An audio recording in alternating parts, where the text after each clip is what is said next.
I don't think there's any surprise that some of the best reps and sales leaders are ex-athletes, ex-musicians, ex-gamers, right? It's this constant thing that you're never good enough at. You have to watch your film. You have to constantly want to improve. You have to take care of your body. And I think those that treat it like, hey, I'm a professional and I'm going to constantly get better at my craft over time are the people that are having outsized success.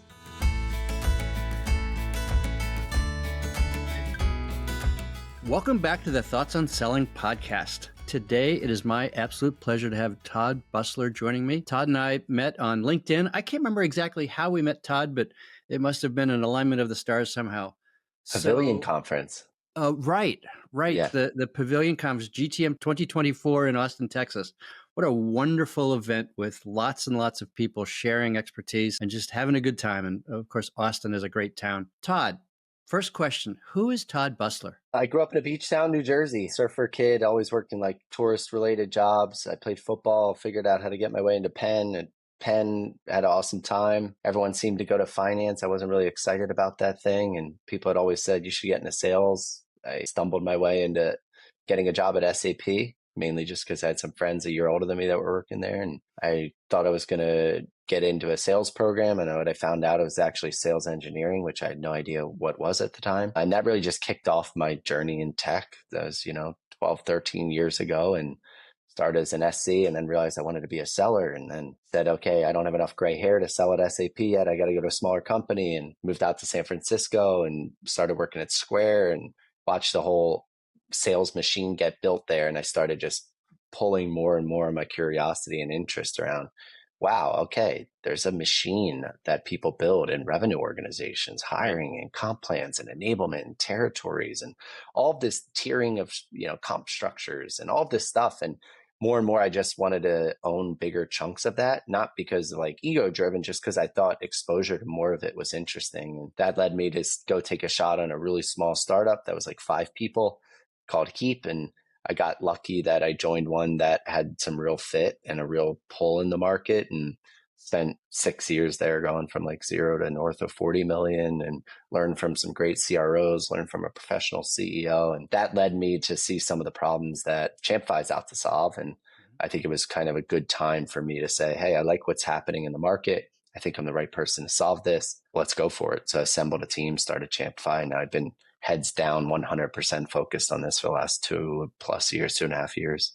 Yeah, that's cool. We're going to talk about Champify, but before we get there, let's talk about sales engineers. If you exclude Computerland and retail, my first job in tech was a sales engineer at a little company called Texas Instruments. I think the SCs are the unsung heroes of the selling organization and probably the sales team. I agree with you. And I think it's a great place to start, regardless of what function you're getting into. I think there's like 2 schools of SCs. There's the highly technical, like almost true engineer that are coding stuff and setting up environments. And then there's another one, usually at bigger companies, that, hey, there's no way a rep can know about all of these things. And you're really more of the presenter, solution expert positioning. But I think that mix of skill sets is just a really underappreciated role. One, I look at them as the glue in a lot of ways. Like, they're great product feedback that's less recency bias and emotional than reps. They're usually great from a product marketing perspective, great from an enablement perspective, and good SCs are extremely, extremely valuable. Yeah. So I agree wholeheartedly. And I think it's a really good place to start for sales leadership. I'm in alignment with you on that. And one of the other things that I've seen is, salespeople may come and go. Sales teams may be reassigned. Typically, SCs tend to stay with accounts, right? When I was at Oracle, we had a guy who had been in a technical role at UPS. And then for many, many years, he was the SC on the UPS team, whether or not Charlie or Bill or Sarah or Sue was the lead rep or the key account director. And so he was the one that held the relationship together as opposed to the reps. So I think that happens a lot. I think especially in more technical sales, it's like, all right, I can trust this person. They're stable. They actually know what they're talking about. They have less pushy incentives that are probably more aligned to the customer. And I think that's continues to happen. Yeah, my experience was at TI, we were largely a partner-led business. The partner would ask the rep a question and look at me to see if I was smiling or frowning, but once the answer started to come out. The Been truth there. serum. Yeah. Yeah, exactly. So you talk about inside sales and outbound. I loved and love working with inside salespeople, with SDRs and BDRs. One of my favorite experiences was working with the fresh recruits. I shouldn't say this. The young kids wearing red Oracle t-shirts in June. And in May, they were at senior week. And so I would have to explain to them that there are computers larger than the ones in their pockets. I'd have to explain to them what an MBO is. And for me, in enablement and coaching, it's an opportunity to set the context for their career, right? Selling is a profession. You have to work at it. You have to build the foundation. And I don't think a lot of sales leaders take the opportunity to build that context for new recruits. Couple thoughts on it. So first thing is, I think starting at the Oracle, SAPs, big companies of the world, those training programs are really underrated. And I think people are like, I got to get in a start. Actually, you can learn a lot there and see some really good talent and people doing well and the right behaviors. Our best rep here at Champify started at Oracle, making $100 a day. And tell you what, you learned a lot from that, right? Right. The SAP program I was in. The second part is, I don't think there's any surprise that some of the best reps and sales leaders are ex-athletes, ex-musicians, ex-gamers, right? It's this constant thing that you're never good enough at. You have to watch your film. You have to constantly want to improve. You have to take care of your body. And I think those that treat it like, hey, I'm a professional and I'm going to constantly get better at my craft over time are the people that are having outsized success. Right. My son runs a podcast called For the Long Run, and it's his hypothesis that ultra running is a great training ground for life and for sales or for business, because when you're out on a 50K run, shit's going to happen. And you may not be prepared for it, right? You may not have an extra pair of laces in your bag. You still have to keep that shoe on. And so whatever it takes to make that happen. And I don't see that a lot in business. I've been blessed. I've worked in some top-notch companies, and some people show up prepared to deal with anything, and other people show up prepared to deal with whatever's coming down the conveyor belt. But that's it. I agree with you that I would hire an athlete any day. Yeah, there's a lot there. I think doing hard things is like, that's the job, right? Yeah. It's just like constant getting punched in the face, and someone that has gone through that, they're not going to quit. They get what it is. Well, there's a million different flavors of what that looks like, but people that have done hard things are usually great. And then the motivation side as well. Like if you had to scrap your way in to get into school, if you have two young kids you have to pay, like you're going to figure this stuff out. That's right. You have a mortgage. You don't have a choice. 100%, right? Like you're going to figure these things out, and you're going to interestingly find how to use your time in the right effective ways. Right. So speaking of doing hard things, take us through your experience at Heap. What were your learnings in growing that from 5 people, in a shared conference room to $40 million? In the beginning, I came in and they liked my sales engineer background. They said, hey, we have mostly swipe your credit card, $300 a month deals, and we're getting our handful of contracts. And one of the founders is this guy named Ravi. I think he's the smartest person I know. And he's very self-aware as well. And he said, look, I don't know what I'm doing. They set a price and I said, okay. And I think there's a lot more here. And in the beginning, it was really just 2 things, like figure out what the hell people are trying to do with us. Why are they buying us? Why are they coming to our site? Why are we getting a bunch of free trials? And try to deeply understand and package that so we could go sell it to other people at higher deal size and really understand the value prop. And then it was like start to just put in the blocking and tackling. Like they didn't have Salesforce when I started. Right. A lot in the beginning. I made a ton of mistakes because I was younger and I didn't really know what I didn't know. Yeah. So a lot of this was me spending late nights on YouTube. How the hell do I implement Salesforce? What's the best way to go about this? Looking back, I would have just said, pay professionals, do this well from day one and spend your time on things that matter. But I'm happy I did that because it taught me how to what's the next problem? How do you go learn that? Get comfortable going to talk to 5 people you don't know to learn things and constantly get better at that. And then I think the whole journey was really just different flavors of that. Right. Okay, we kind of got the inbound flow going. We know how to convert deals. How do we hire the first rep? What's the profile of that? How do we start outbound? What's the right type of investment we make? And I was just shameless and just networking and kind of bullying my way in to get to smart people and learning from them. And I think I had low enough ego to realize I didn't know a lot of this. Yes, I could figure it out. I don't think a lot of what we do is rocket science and they're very solvable problems, but you have to see them once or twice. Yep. So my career there was just a complete go learn something. Okay, that's kind of fixed. Go learn the next thing. And I think that's a lot of what growing companies is. And then I also learned a lot about just getting good talent, having a high talent bar, getting good people that want to compete, no bad apples, and the power of what multiple smart people focused on the same problem can bring from a diversity of thought perspective, but also from a natural competition perspective. Right. Todd, you strike me as someone who doesn't mind failing fast. In fact, Yeah, probably not at all. aggressively goes after that. Yeah, and I just wrote a post a couple of days ago around here's all the mistakes I made. Like Yeah. everyone that I think is way more successful than me and that I'm aspiring to be has a list of way longer failures and way bigger failures. And I think like that is, I think, how you just get better. Like thinking about things and planning things is not it. It's just going and doing them, learning from them, and then constantly iterating on that thing. Right. Anytime you're riding a wave, anytime you're sprinting for the finish line, you're failing constantly. And we have to learn from that, right? Okay, that didn't feel quite right. How do I do it differently next time? I spent 10 years in sales enablement, and I don't think we do nearly enough of that in sales enablement. Too much of sales enablement is here's the content, pass the test. Good, go sell. And the failure mode is all in front of the customer. And it's more expensive in front of the customer. When I coach clients now, the opportunity to fail and fail often is between the two of us on Google Meet, where we're going to do a role play. You might be uncomfortable. I'd rather you be uncomfortable here than uncomfortable in front of the CFO at Boston Children's. Just before I joined this podcast, I got off a mock discovery call with a rep who's actually been here for a while and just closed a huge deal doing well.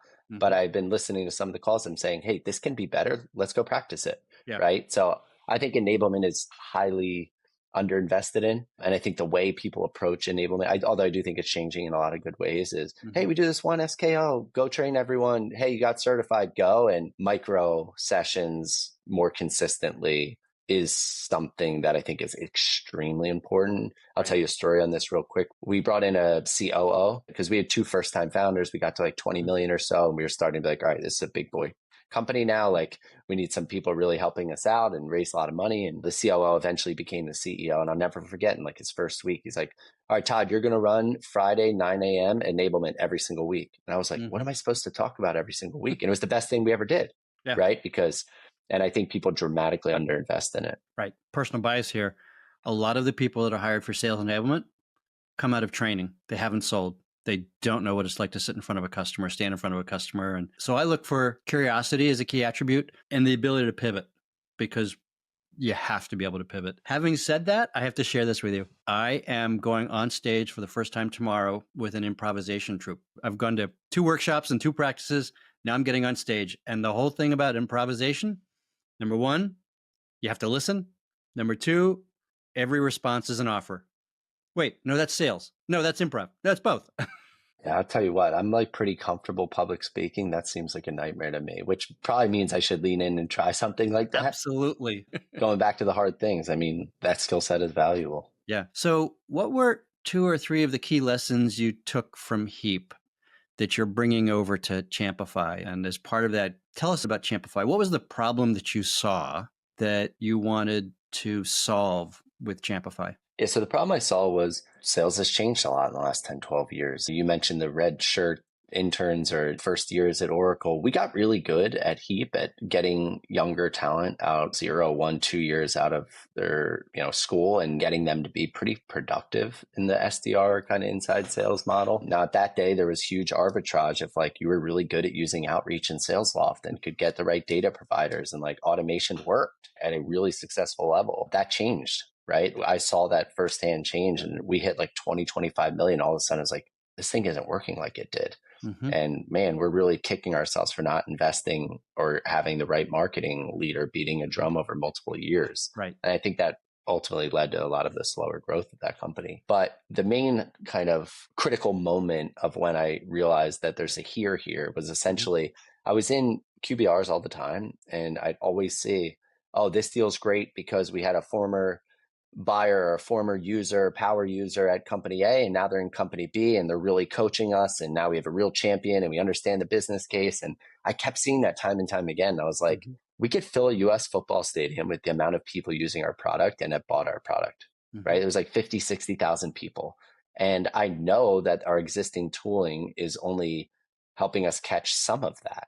And seeing outbound getting harder and our product growing in terms of monthly active users every month, why aren't we tapping into that? Right. So I tried on a handful of different products out there, did a big training on this, thought we'd get some results, and we ultimately weren't. And I think it was really a tooling issue. So I had this idea. And then actually, after Heap, I spent a year as an operator in residence in a venture program. And I would partner, let's say, Lee, you're the nerdy engineer, you would raise your seed round. I would help you figure out, how do we position this thing? How do we sell our first few deals? How do we price it? How do we understand the competitive landscape? And in doing that, you have to help the founder go get meetings, right? And sure, there's some of that comes from your network, but if you're really trying to test pull, you need to do it from strangers. And I was like, wow, this outbound thing is a lot harder than it Hmm. was when I started four, Right. five, 6, 7 years earlier, whatever it was. Right. So So what's the timeline on this? the 'Cause this is timeline, this is still pre-COVID, right? I left Heap in 21. So post COVID, I benefited from some of that Yeah. kind of upswing too. And then spent a year in the venture world helping these folks. And about 6 months in, I was like, all right, that problem space that I wanted to tackle, like that thing is real. So Hmm. I basically went and had 30, 40 conversations with people and said, hey, I'm thinking about doing this. There's other folks starting to think about it. I think the timing's right. I think I'm the right person to go do this. And what I saw, Lee, was, I spent a lot of time doing that super early customer discovery, pre-product customer interviews with companies that Unusual Ventures was funding. And I would Hmm. partner with the founder and try to be like a reasonable, almost an SC to them on, Right. hey, I know they're saying this thing, but that's not real urgency or that's Right. not real pull. I'm telling you, they're not willing to pay for this. And when I did it with Champify, a lot of people were like, hey, if you build this, I'll pay for you. And Yeah. I was like, okay, now I just got to get the right team together. And, I was like flirting with different CTOs, technical co-founders for a while because I knew I wanted to start something. And I was like, this is the thing. Like, I'm the right person to do it. Let's go do it. So we raised some money and we launched, and I've been heads down nonstop thinking about this probably 20 hours a day for the last 2.5 years. So Todd, what's the problem that Champify solves? The ultimate problem is, as outbound gets harder and SDR productivity is usually getting worse in companies, or AEs need to do more prospecting because inbound is slowing down, people miss a massive opportunity of, how do we tap into our advocates and people that already know us, love us, have had good experiences, and maximize the potential positive business outcomes from that audience, which can be referrals, which can be them going to a good target account, we're breaking in and getting faster deals. But ultimately, the problem we solve is help us get more efficient on a per rep AE or SDR basis, more outbound per rep. That's Right. ultimately what we're solving. Right. So I think of my experience as an IDC analyst. When I left IDC each time, I never heard proactively from IDC again. When I was in analyst relations afterwards, I was a prime candidate for services, and I knew if I needed, I can reach in, but there was a missed opportunity to build that bridge. Similarly, I see a lot of reps working LinkedIn hard to go, okay, Sally moved from here to there. She had this experience with us in that position. We need to leverage that experience in this new position. Is that largely what Champify does? Yeah, think about that. So, like that rep who's really high quality and they might have their 10 customers and they know 8 people deep there and they're in Hmm. a texting basis with 60 or 80% of them, they're going to know about those people, right? But think about that at a big scale where, Yep. you have hundreds of reps, you have tens of thousands of good target accounts, you have hundreds of thousands of people that have had good experience with the product. You have complexity around territories, you have complexity around incentives, you have complexity around, it's impossible to know if the reps are doing the right thing without tooling, right? So what we see time and time again are people are missing out on 70, 80, 90% of this potential pie. Right. And this potential pie is one that converts 3, 4, 5 times more effectively across the funnel, 30, 40, 50% better win rates. And it's like, you should have this covered. What you do with it is very different, right? We have some folks that are nurturing and sending gifts to these people and trying to get them to lead events. We have others that are like, wow, this person's right, landed at the right account. This is a sales opportunity, go. So it does require finesse and strategy. And our best customers are the ones that are working closely between demand gen and marketing and field marketing, sales, and even customer success and ops on, what do I do with this, right? Right. But basically, the way I think about this is, as outbound, in my opinion, continues to get harder and harder from a pure cold perspective. And that's driven by email automation and ZERP hangover of a lot of competition in each tooling, in each category, then you have to have this covered, right? If not, you have just so much risk on, can we consistently hit that outbound number, which is growing for most companies as a percentage. Right. Another way of saying it, Todd, is you're taking the best practices of a few good reps and systematizing it across a sales organization, across that influence arena. 100%. I like to think about this as like, what we do sounds very simple. Behind the scenes is pretty challenging. And how do you set up all the admin, the reporting, the operations Right. behind that to make it actually work in a way that reps are excited? right? So it's not another UI. It's built into the tools that they have. It relies heavily on first party data to say, who was the rep that was working with this person? How many times did they meet? How much were they paying? What was that relationship? Like, it's getting easier and easier to get a random job change off the internet. What's really powerful is the combination of the first party relationship and history with that movement. And then how do I scale that across a large organization? And now where we're going, Lee, is like, we've nailed that thing. Look, there's always better things we can do but what we see time and time again is our customers are now saying, hey, there's also one or two really specific roles that when they're either hiring for this or when someone's starting in this new role, that's a really powerful piece of intelligence for us. Yeah. I want to combine some of that with all of these advocates that you're surfacing up. Or can you help me with the account research to understand, what do I say to this company? Right. And I think that's more and more where our product going, which is anti to all of the automation, spin up 1,000 inboxes, AI SDR your way thing, which I'm very bearish on. You and me both, Todd. We are training our customers to ignore all of our messaging because all of it is dear to whom it may concern. We've created an AI summary of who we think you are and why you should buy. Click here to buy. Yeah, look, I think there's a subset of companies where those products or solutions can be valuable. If you have a low ACV offering and you have a massive TAM and it's really just, am I talking these people seeing us at some of the right timing? Great. Most of the people I talk to have a 30, 40, 50, 100, 150K ACV, and they have a target list of accounts, and the way you treat those customers and prospects has to be different. Yeah. And going back to our previous conversation, when I train BDRs, I tell them your voice may be the first and only voice they ever hear from your company. You're not just a BDR. You are IBM. You are Oracle. You are SAP. You are the face of the organization of that customer. And you, number one, show up prepared, put on your best shirt, even though it's a phone call, and represent yourself and represent your company well. Because you screw that up, doors never open. 100%. And so at some point, we have to say this: people buy from people, and nobody wants to be sold by a bot. Nobody wants to be sold from a script. And leveraging that prior experience, that human experience, the human connection, the referrals as appropriate, must dramatically improve the results. So 100%. It's moving back to a lot of the old school things, and it's moving more human, and the importance of that is more and more important. Like, I remember when I was getting ready to start Champify, I mentioned Ravi, one of the co-founders, the other one, the CEO, technical, big brain, very smart, Stanford CS, Facebook, like brilliant guy. And I said, I'm a little worried about kind of the technical moat here. And he goes, no one's going to have a technical moat. Build the best go-to-market function, build the best brand, build the best content, build the best success thing. Like, if you do have a little bit of a technical moat, it's going to be away in a couple weeks or a couple months, and you're going to constantly be chasing. I think that's true. So like what you just said matters more than ever, in my opinion. And the way that you sell, the way that you treat customers can be a differentiator. Right. At IDC years and years ago, we did research with C-level buyers, and they said, if a salesperson treats me right, I will follow him and her wherever they go. They change jobs, I'm going to reach out and say, now what's in your portfolio? Right. Can I buy it? Do you have something for me? That doesn't happen very often. And I coach salespeople. If you're not a good fit, if what you sell isn't a good fit for this particular customer, please tell them.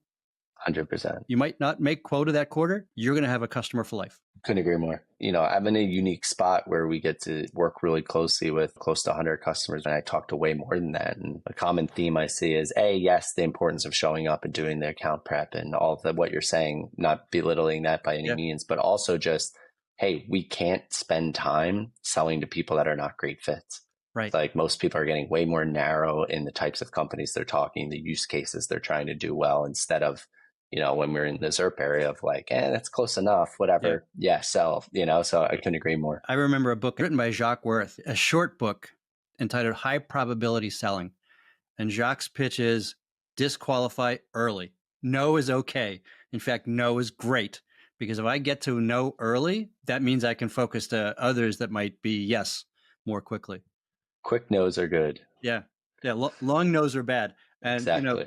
Just like in the stock market, people hold onto the dogs forever. It's like, okay, this opportunity has been in Salesforce for 4 months. It hasn't moved. Kill it. No, I'm going to get it. No, kill it. And even if you show people the data around the chance of that happening, it's, this one's different. If you were coaching a new sales leader What would be the top two or three things you would suggest to them to watch out for, to implement for their team? Oh man, that's hard to do in two. I'll tell you two that come to mind though. I think the first thing is a lot of the best reps, they're usually good in deals, right? And then they become a manager and it's really hard not to fall into the super rep mode, Right. which is like going to do the work for them. I think people are pretty aware of that. I think the way that manifests though is that you tend to see a lot of one-on-one coaching. And I think that's a major problem, right? Where you just don't realize how much time you're spending on, hey, I'm teaching this one-off rep, or I'm teaching this one-off rep, and I'm answering the same questions hundreds of times and burning Yeah. through your time. Yeah. So just getting really rigorous, as we talked about on enablement, on how do you have a constant, steady stream of activities to coach and enable and improve on the skill set. And whether the enablement person is good or whether they exist or not, it's your job. That is your job to upskill your team. So I think that is the first thing I would really focus on. The second thing is like playing this interesting balance of, I think a lot of people first time getting into sales management want to be liked too much.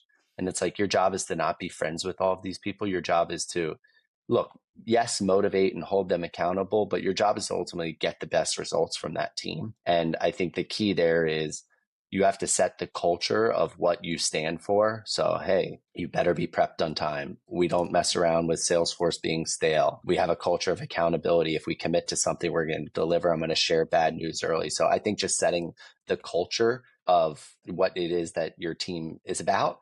And then that attracts the right people. And then it's this constant game of celebrating the right people, getting rid of some of the people that aren't bought into the right things. And I think it's those two things. So first one, I've had to summarize essentially like operations around it and Yeah. not chasing your tail, always feeling busy. And then second, just what is the type of mini culture you're building for your team and not trying to be best friends with everyone. You know, Todd, that second one specifically resonates with me because in my current role as a fractional CRO, I was brought on as a coach and then I moved to sales leader and now I'm playing sales manager. And those are three very different roles. First one, trust and development. Second one, set the path. Third one, do this now. And 100%. a good leader knows when, which is appropriate. I'm finding I have to make that conscious shift of this is not a time for leadership. This is a time for management. And I want to move from more management to more leadership. But if the requirement is do this now, do these things by 5 o'clock, that's what it takes. Definitely. I think another piece of advice I got from a great CRO that I worked with and learned a ton from was he was like, Todd, whether you like it or not, people are kind of looking up to you and they're following you in some way, shape, or form. And when things are great, you're wearing your emotion on your sleeve. But when things are terrible, you're wearing your emotion on your sleeve. What I've learned from great leaders is they're cool as a cucumber. Don't get me wrong, they're competitive and hungry, but they have this like steady state. I think a lot like great quarterbacks that can say like, yeah, look, we're going to get punched in the mouth. We're going to have bad news. We're going to lose deals. Like that is going to happen, but how do we react from it? Yeah, that's so true. What else do we want to talk about? Big things I'm thinking about right now is just kind of where some of this market's going, like sales tech. I think everyone's trying to figure out how do I use the AI in the right way and what's the most powerful way. As you can imagine, I spend a lot of time thinking about this. Yeah. You've seen a lot of these AI, SDR, automation stuff getting some funding and having a little bit of a moment.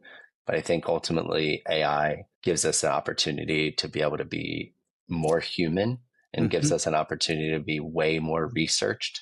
And we just talked about go to market as kind of a differentiator and how well you show up to the customer mattering. And I think there's a really big opportunity right now to just deeply understand what's happening in a business in 10th of the time it used to take. Yeah. And that's something I'm really excited about. I am in agreement with you, Todd, except that I think there's a risk that a rep will take that input that gets delivered to them as a shortcut. And in the elevator, they might read the notes real quick, as opposed to sitting down and thinking about what that means. And old school, when you do the work, when I put in the 20 hours of work prior to a key account planning session, I knew that shit cold.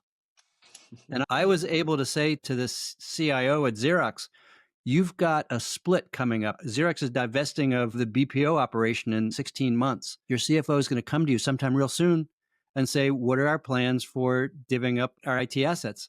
And he said, I don't know. It's like, you're going to need to know, because I don't know is an okay answer to me as a member of the key account team for Oracle. It's not a good answer for the CFO. That's an answer that might get you fired. I think what you said is an extremely valid concern. I'll tell you what, we're working with some of our customers on, we've gotten good at getting certain data, and how do we surface up to the right people at the right time to cut down on account research or be more prepared for calls or understand what's really happening in an account. Yeah. And I do get a lot of feedback around, hey, I think the hard work is the job, right? Like that is what is allowing these people to have that confidence. And it's true. Like think about your speech tomorrow. If you had to memorize something the day before, you're just looking at that narrow bit of information so you can get up and do that. If you're talking about sales enablement, you can talk for hours. You don't have to prep, right? And I think gaining that same conviction is the same type of analogy. I think AI is going to get good enough that like it can really say, here's a bunch of things. Now, how do you use the human brain to go make sense of that? Right. But I think it's a valid concern. And I've heard it from a lot of the people you talk to. Yeah. And of course, the A players will take that as input and mash around in their heads and come out with their own hypotheses. The C players will spew it word for word. Yeah, but look, the C players were probably doing nothing beforehand, so it might be even a little bit better. But yeah, I think ultimately a lot of this AI stuff, some messaging is like, get your worst rep to be your, middle of the pack or get all the leveling playing field. I actually think it's opposite, kind of like sales managing too, which is a common trap people fall into, spending too much time with low. But now I'm sitting here going, all right, we have great reps closing 1.2. If I can automate a lot of the grunt work and research, can I get them closing 2.2? Right? Maybe. I think so, actually. Yeah. You just mentioned a key sales management strategy that too few of us acknowledge. Most sales managers, first-line sales managers, spend all of their coaching time working with their C players, hoping they're going to get them up to B level, hoping they're going to get from 40% to 80%. And there's no, I was almost going to swear, there's no fucking leverage there. I did swear. 100%. There's no fucking leverage there. The leverage is getting the A players from the 1.2 to 2.2 is you. That's huge leverage. 100% agree. That's what makes the investors happy. Yeah, and it's hard. Like I fall into that trap still after giving people all of this advice. It's a real problem.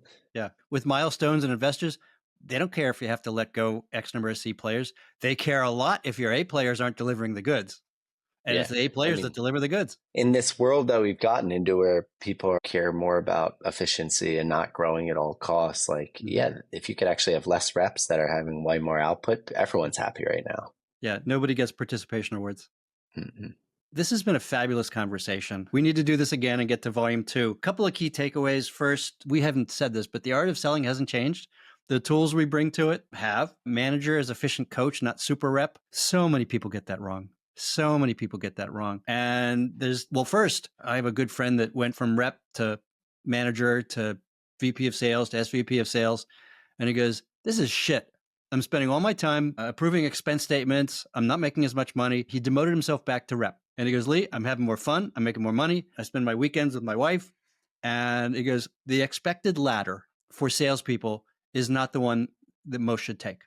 As you can imagine, I get in this conversation a lot. I have some friends asking, should I do this? And I look at some of my friends that are really, really high quality enterprise reps. I think it's one of the best jobs in the world. Yeah. Right? Like you have extremely high earning potential. You can control your destiny. You can control your schedule in a lot of ways. Yeah. And there's nothing, I wouldn't use the word demote, right? Like you said, they demoted themselves. I think it's completely great career path. Yeah. And I have a ton of respect for those people that have been able to avoid the shiny object because other people are getting promoted and just say, no, this is the game I'm playing. Yeah. The other thing is when you're a rep, you can make a difference. I was part of the key account team calling on Merck. And when you walk into Merck headquarters outside of Philadelphia, there's a banner over the entrance that says, if we don't act soon, 4 million mothers will die. That was over 10 years ago, and that program is still running. And so I would say to the team, as we were doing internal account planning, our customer is on a mission. Get in alignment with that mission. Get in the boat with them. Help them with that mission. And as a rep, you can do that. As a rep, that's the opportunity. When you get in the boat with a customer, man, they love it. And only if it's authentic. Only if it's authentic. And when it's authentic, when you're helping them achieve their OKRs or their milestones or their strategic objectives, then your earning potential is limitless. If you're just there for the bucks, yeah, you might have a good time. You might have nice cars, but there's so much more than that. It's a powerful statement to walk into the Merck office and see that every day.